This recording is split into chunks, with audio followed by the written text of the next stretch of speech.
This location would be a perfect example of trouble in paradise.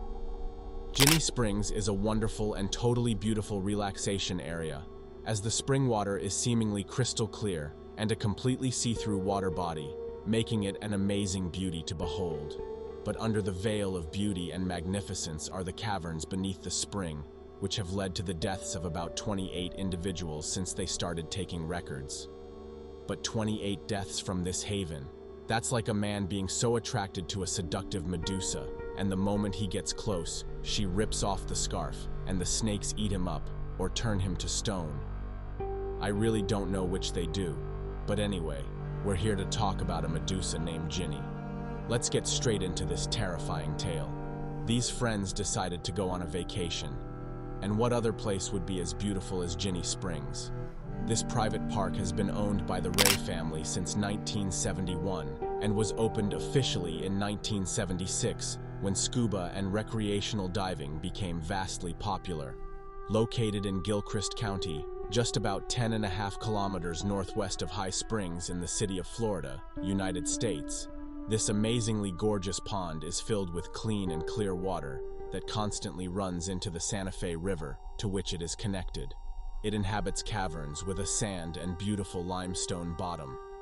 Over the past millions of years, the water from the pond would have completely filled the entire network of caverns, making for an underground cave system. And like rabbits to carrots, divers from all over the world wanted to explore this haven to uncover, well, just about anything they could find. But it's actually a terrifying environment, and most of these explorers are taken by surprise with the corresponding occurrences. Sometimes nicknamed the portal to hell. We have so many portals to hell when it comes to cave diving, don't we? This spring in particular lures cave divers. Scuba divers who possess a vast amount of experience see this spring as a perfect testing ground, and as expected, lose their way.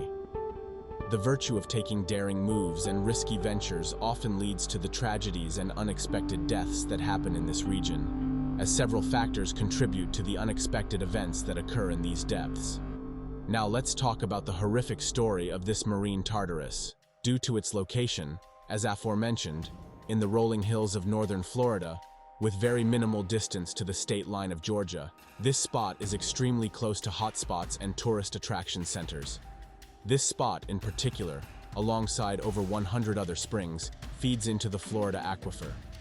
The Florida aquifer, the complicated consumable water system, is the main source of the bulk of the region's drinking water and is also home to several cave and cavern diving spots in the world. The several layers of rocks beneath the surface hold the water that is distributed throughout the aquifer system, with the Floridan aquifer being one of the most productive aquifers when ranked globally. Yes, that's right, providing water for millions of people and also supporting industries and agriculture in Florida. Not to mention supporting the diving industry by providing an alluring and crystal clear environment to dive into. It looks like an open pond with clear waters when starting from the outside. The water flows into the Santa Fe River. Mind you, this spring has a watering hole, and there are 3 steps that lead into this aforementioned watering hole, which is literally not more than 3 feet down. But then, when you place your focus on the middle, you will notice what catches the attention of divers all over. A chasm. Cave divers are always thrilled to see what lies beyond the entrance of that chasm, as a sense of exploration fills the hearts, minds, and brains of these explorers. Cave diving, at the least, is a really dangerous event, even for professionals. There are several stories of cave diving deaths, with each one being worse than the last. But even at that, it doesn't stop the determined personas from seeing what lies down there.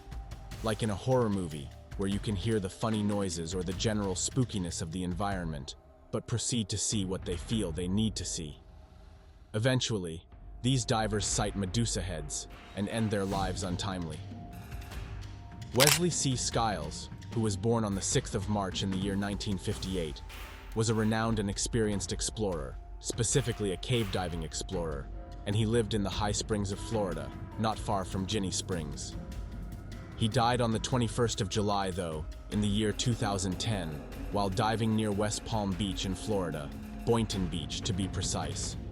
Being a cinematographer, he conducted many film projects for some popular groups, such as the National Geographic Society and the National Geographic Antarctica Expedition, making him the very first human to set foot on the iceberg B-15. He had quite enough on his portfolio to state that, "I've lost 28 friends," while also stating that the venture is extremely dangerous. These 28 lives were the only ones recorded since they started keeping records, and they all died from something seemingly common between divers, which is bluntly venturing into parts that are way too far from the entrance of the spring, and eventually they lose their way, run out of oxygen, and before they can make their way back to the surface, they're long gone. Well, that's just what I think, but accident statistics also show that divers lose their lives for 3 major reasons: lack of a properly used guideline, lack of sufficient reserve gas, and lastly, which I also stated, diving beyond the safe operational limits. Why do scuba divers always mess up and end up in trouble? There's a literal 90% mortality rate for divers who explore natural overhead habitats without the necessary cave or cavern training. While cavern diving is one in which the entrance is still in sight, cave diving is when you're too far in to even spot the path to the cave mouth. The realization and the reality of what this survivor of a near-cave tragedy was about to venture into were pretty scary and totally frightening, to say the least. But he went ahead and ventured in anyway. The divers were a team of 5 personnel that made it into the spring that day. Skiles led the way with him, of course, and 3 men he presumed were from Skiles' crew, as he had brought them. These men brought along amazing lighting equipment that really lit up the entire cave, making it easier and pretty seamless to record underwater. The temperature down there was seemingly cold and completely freezing, sending chills down their spines even before any chill of impending tragedy or whatnot from the depths of the cave. At an intense 72 degrees Fahrenheit, we had to employ the use of protective gear and really thick clothing, with wetsuits over 4 millimeters thick and protective hoods. They steadily made their way through the first cavern. While he followed slowly behind Skiles, it wouldn't have mattered if he was a muscle man of sorts at that point. Skiles was the one. As the lights were turned on, you could see the beautiful limestone formations alongside all the edges and corners, and even the many nooks and crannies were visible. In this beautiful cave, like a gold mine, the cave radiated the light that was put in place. At least some reason could be visible as to why someone would risk their life to get into positions such as these. Unlike caves found in oceans and some other huge bodies of water, the clarity inside the cave was probably at 101%, as the waters were as clear as nothing, if you know what I mean. That would completely explain why this spring supplies the Florida aquifer, as the purity of this water beats all allegations. Ginnie's spring was so clear that the famous French naval officer, who was also an oceanographer, filmmaker, and author, talk about a jack of many trades. Well, this persona also co-invented the first ever successful open-circuit self-contained underwater breathing apparatus. Yup, he's that guy. Jacques-Yves Cousteau co-invented the scuba device, which he called the aqua lung, and it assisted him in his career as an oceanographer, allowing him to produce some of the very first underwater documentaries. Well, enough history talk.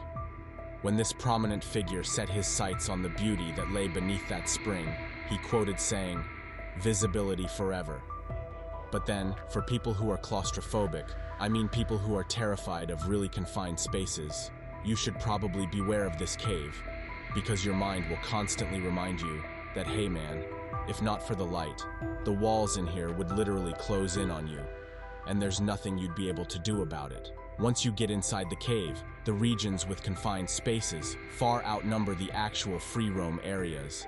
Talk about being both claustrophobic and having a fear of dark places. Dude, you should literally run from that cave if you love yourself even a little bit. So, they all grabbed onto a permanent rope line that was fixed on a particular rock and then proceeded to descend further into the cave, mind you, still trailing behind Skiles carefully. Then, the men got to an area that was a little bit larger in a way and had more space. At this point, it felt as though they had made it to the center of the Earth, as this zone looked more beautiful and rather natural than the other regions. In most caves, there are usually air pockets, small air pockets on the cave ceiling, which sometimes could be a lifesaver in very dire moments.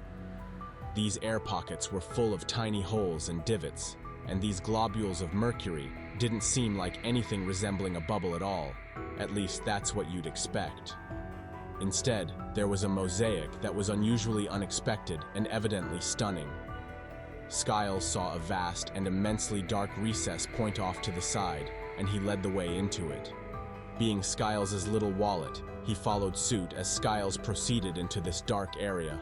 But then, coming close to the point, he could see that the opening was blocked by an awkward set of vertical bars, as if someone had put them there to keep someone or something out. But he still managed to push it aside. As he made progress forward, it felt as if something pushed him back. Trying to push further, the push became stronger and stronger.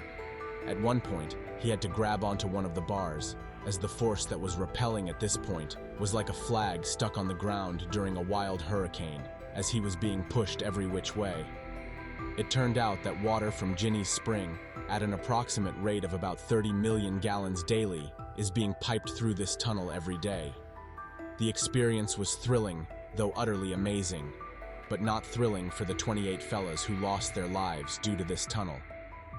Since then, the rule has been changed to prevent further deaths as a result of this routine. After 40 minutes of a deep underwater dive, he then decided it was time to breathe pure, undiluted oxygen air. While taking a look around the beauty for the last time before surfacing, confusion began to set in, and a sense of being utterly lost, as the survivor didn't understand where he was anymore. And he couldn't even spot Skiles, who he had never left.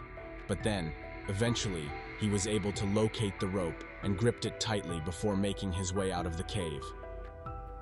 That could have been it. The survivor could have been a deceased and could have made the number 29, as the fear of being a lost diver gripped him tightly. And there you have it, the mysterious and terrifying reality lurking beneath the beauty of Ginnie Springs. While the crystal clear waters are tempting, it's a deadly playground for even the most experienced divers. So, if you're ever tempted to explore the unknown, remember the 28 lives lost in this dangerous paradise. Stay safe, and always prioritize proper training and safety protocols before taking on such a challenge. If you found this story intriguing, don't forget to like, subscribe, and hit the notification bell to stay tuned for more haunting tales from the deep. Thanks for watching, and stay curious, but cautious.